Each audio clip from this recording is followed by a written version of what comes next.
Bonjour à tous. Aujourd'hui, le club radio du Collège Saint-Joseph propose une émission un peu particulière puisque c'est le baptême du feu pour une dizaine de nos élèves qui vont pour la première fois prendre part à une émission et participer à cette émission qu'ils ont construite. Ce sont eux qui ont cherché les thèmes et qui ont désiré aborder les sujets que nous allons traiter dans cette émission. Nous accueillons donc avec plaisir les nouveaux venus qui sont Maël, Victor, Ernesto, Diane, Pierre, Romain, Loïc, Evan, Aristide et Léonie. Ils ont eu envie d'échanger sur des thèmes variés, comme Halloween, les voyages, le harcèlement ou encore le foot. Le Collège Saint-Joseph étant labellisé JO 2024, nous conclurons l'émission par notre point JO qui présentera cette fois le nageur Léon Marchand.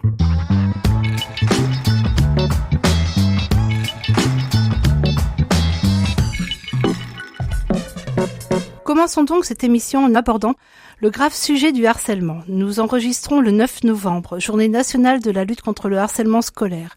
Victor, pourquoi as-tu désiré aborder ce sujet ? Parce que c'est un sujet tabou. Comment ça tabou ? Tu trouves qu'on n'en parle pas assez ? Enfin, on en parle, mais pas énormément, je trouve. Du coup, faut en parler aussi. Tu trouves qu'on n'en parle pas énormément en classe ou à la maison ou partout ? Partout. Et toi Loïc, pourquoi as-tu souhaité parler de ce sujet ? Eh bien parce que je trouve ça important d'en parler aussi, pour que ça donne pas envie aux jeunes d'harceler, quoi.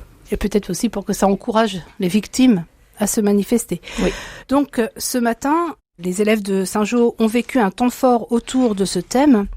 Comment avez-vous abordé le sujet Loïc ? Eh bien c'est notre professeur, Monsieur Trochery, qui nous a montré des vidéos avec un diaporama sur le harcèlement. Les différents types de harcèlement qui peuvent exister. Donc vous étiez toute la classe, Victor ? Oui, on était toute la classe et on a aussi écrit un texte sur des cas d'harcèlement. Est-ce que certains d'entre vous se sont reconnus dans les harcelés ou les harceleurs ? Je ne pense pas. Tu ne penses pas ? Ça te rassure ? Oui. Tant mieux, c'est une bonne nouvelle. Vous êtes parti d'un texte, donc c'est ça, ou juste d'un diaporama ? Juste d'un diaporama, mais on a créé une musique et un texte avec ce diaporama et différentes vidéos. D'accord, vous avez carrément créé une musique ? Oui. Est-ce qu'on aura l'occasion de l'entendre ? En fait, on a écrit les paroles, mais on l'a pas chanté ni rien. Donc ça reste à mettre en forme. Oui. Ça promet. Alors, Victor, qu'est-ce que tu vas retenir de cette matinée ? Que le harcèlement, c'est pas bien et qu'il faut que les gens harcelés, il faut qu'ils disent, qu'ils se confient à des gens, enfin pas à des gens, mais à des adultes, voilà, pour après ne plus être harcelés et pouvoir vivre normalement. Merci messieurs pour avoir souhaité parler du harcèlement qui reste hélas un thème dont il est très important, sur lequel il est très important de communiquer.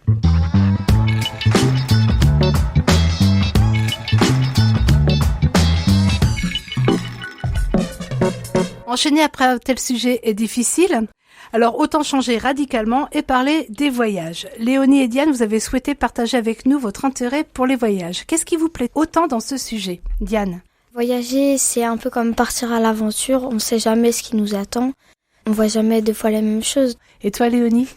J'aime bien voyager et je trouve que c'est intéressant pour notre culture. Culture, comment ça ? Culture générale. Parce que tu vas voir des musées, parce que tu rencontres de nouvelles personnes, c'est culture artistique, culture populaire ? Un peu tout. Un peu tout. Pourquoi estimez-vous que voyager est important pour vous, Léonie ? Pour rencontrer de nouvelles personnes du coup et de nouveaux paysages, Est-ce que tu es resté en contact avec des personnes que tu as pu rencontrer lors de tes voyages ? Non. Non, c'est juste le plaisir de discuter sur le moment ? Oui. Et toi, Diane ? Pour moi, c'est important parce que on découvre de nouveaux pays, de nouvelles villes. Après, on peut du coup aussi découvrir de nouvelles personnes. On peut se faire des amis. Après, moi, je suis pas restée en contact avec les personnes avec lesquelles j'ai été amie, mais j'étais contente de me faire des amis sur le moment. Après aussi, on peut aussi passer du temps. C'est un moyen de passer du temps avec sa famille ou ses amis. Oui, puis en plus, ça nous permet de découvrir aussi peut-être des gens dont on ne connaît pas la façon de vivre et ça nous permet aussi d'être plus ouvert d'esprit. Et ça rejoindrait le thème du harcèlement dont on vient de parler. Alors, est-ce que vous avez des projets de voyage, mesdemoiselles ? Moi, j'ai pas de projet, mais j'ai été avec ma famille, j'étais en Angleterre il y a pas si longtemps Et j'ai pu pratiquer l'anglais un peu. J'ai appris des nouveaux mots. Et toi, Léonie? Bah moi, là, bientôt, je vais aller en Italie avec le collège. Et aux vacances d'octobre, je suis allée en Suède et c'était un beau pays, mais froid. Mais froid. Oui, j'ai cru comprendre que tu avais eu très froid. Oui. Et que, de par le fait, ton voyage à Stockholm ne restait pas ton voyage préféré, que tu aurais préféré à des climats plus doux. Oui. Moi, je suis partie à Madrid pendant les vacances et il faisait beau. Haha. Bien. Merci beaucoup, mesdemoiselles. Maintenant, une autre façon de s'évader. On va parler d'Halloween qui vient juste de passer.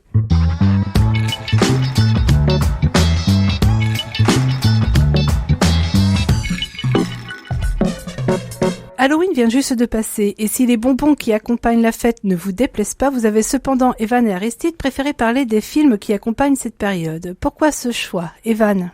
Parce que c'est toujours bien de se faire une petite frayeur le jour d'Halloween. Mais quel est l'intérêt d'avoir peur? Parce que c'est le but même d'Halloween. D'avoir peur? Moi je pensais que c'était s'amuser en mangeant des bonbons, et faire la fortune des dentistes. Aussi, mais avoir peur est l'essence même d'Halloween. D'accord, bon. Et toi, Aristide? Moi, je préfère Noël. Donc, Aristide, toi, tu préfères Noël. Tu n'as pas du tout envie de parler d'Halloween. Pourquoi? Parce que je suis pas trop fan du concept. De quel concept? Dès que c'est Halloween, de se déguiser et d'essayer d'avoir peur. Mais qu'est-ce que tu trouves bien dans Noël, en fait?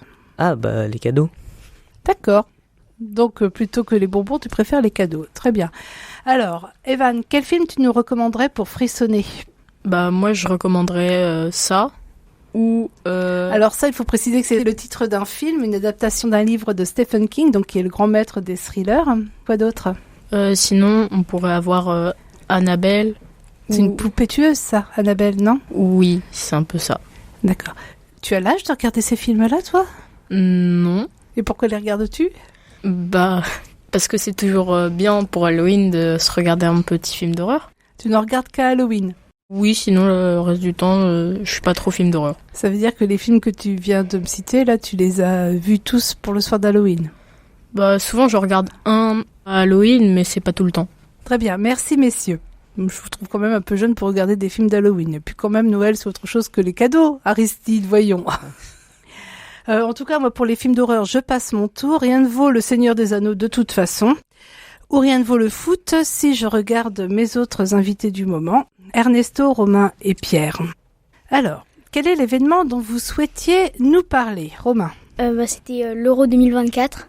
L'Euro 2024, donc qui a lieu l'année prochaine. Il a lieu quand exactement, Pierre? Il a lieu fin juin, début juillet. Et il a lieu où? En Allemagne. En Allemagne. Dans une ville particulière ou sur tout le territoire allemand? Sur un peu tout le territoire. La finale, est-ce que tu connais la date déjà? Non, pas encore. D'accord. Ernesto, quelles sont les équipes engagées? Est-ce que tu les connais? Les équipes européennes. Je me doute, vu qu'il s'agit de l'Euro. Il y a la France, l'Allemagne, la Belgique. Quelle équipe allez-vous soutenir, Romain? Moi, c'est l'équipe de France. Forcément. Pierre? Moi aussi, l'équipe de France. Ernesto, la France. Donc bien chauvin, messieurs, bravo. Et pour vous, quel pronostic pourriez-vous déjà faire avant le début de l'Euro? Romain? Pour moi, la finale, ça va être entre le Portugal et la France, comme en 2016. Avec la victoire de qui? De la France. Combien? 3-1. Ça va rester gravé. On pourra le ressortir. Et toi, Pierre? Moi, pour la finale, je dirais plus France-Angleterre. 2-1 pour la France. L'Angleterre, c'est surprenant comme choix. Oui, mais... Oui, non, mais c'est un choix qui se tient. Ernesto? Moi, je partirais contre l'Allemagne avec un score de 3-0. Pour l'Allemagne? Non, la France. Pour la France. Donc, vous n'envisagez absolument pas l'idée que les Français puissent échouer? Il n'y a pas d'équipe qui pourrait les battre. Après le parcours qu'ils ont fait en Coupe du Monde... Ils ont perdu. Mais l'Argentine, elle n'est pas en Europe. C'est vrai.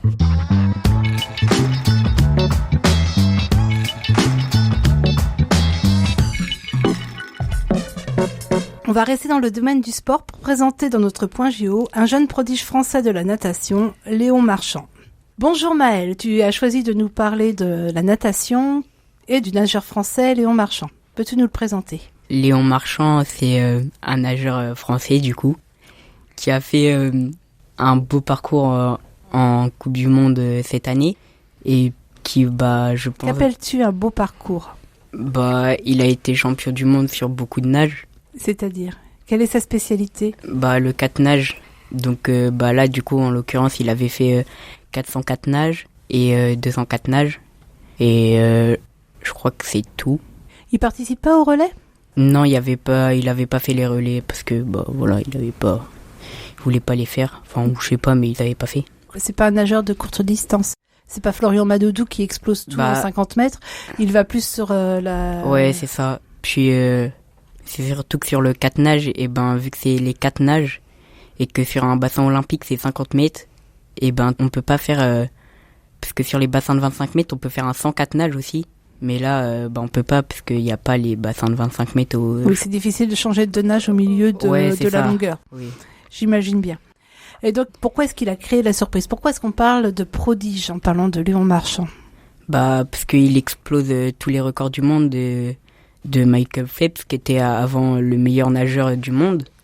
Donc, bah, c'est pour ça que on parle d'un prodige. Que l'élève surpasse le maître. Ouais, c'est ça. C'est beau. Et il a quel âge, Léon? Il a 21 ans. 21 ans, ah oui. Donc, c'est vraiment prometteur, en fait. C'est ça. Tu fais de la natation, toi aussi? Oui. Et donc, c'est devenu ton nouveau maître à penser? Ouais, un petit peu. Tu espères être aussi bon que lui? Il est fort quand même. Il est fort quand même. Bien. Et donc, pour toi, c'est lui qui va rafler les médailles d'or en natation au JO de Paris en 2024? Oui, je pense. Eh ben, c'est tout le mal qu'on lui souhaite. Oui. Très bien. Merci Maëlle. Merci à tous les participants de cette émission. Le Club Radio de Saint-Joseph vous dit à bientôt. Au revoir. Au revoir. Au revoir.